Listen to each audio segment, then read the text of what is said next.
Sazda okuyup salan Aşkıyadullah Eyvazur. Sözler Aşık Muhammed Merendilincidir. Okuyuram aziz dostların hamısının sağlığında.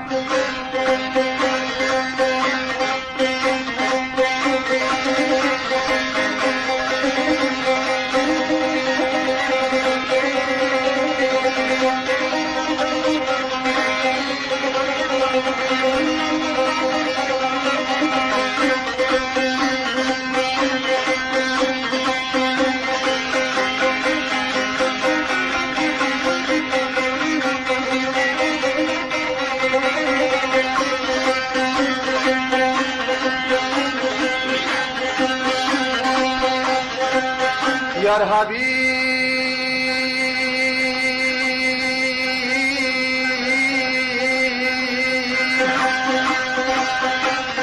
Habibim sen ya Resul sen Mehmedet ya Ali feryad re.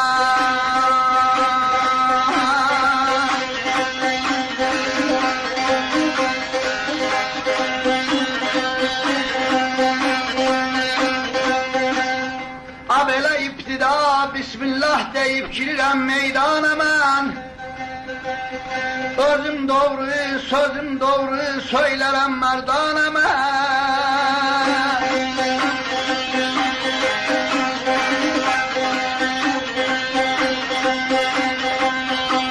Abele bafalı dostlar yolunda bu sinem nişanədir. Koyakların gelsin geçsin can deyim kemaneme.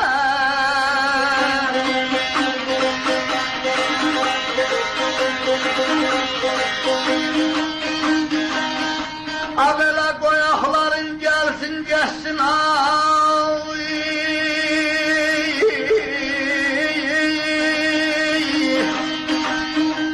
Feleyan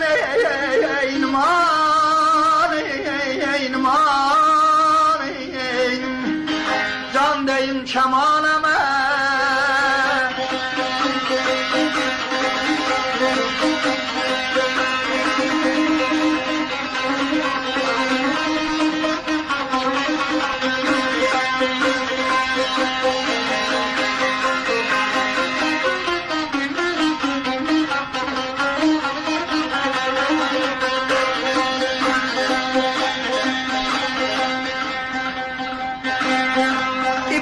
Bismillah deyip girirəm meydana mən.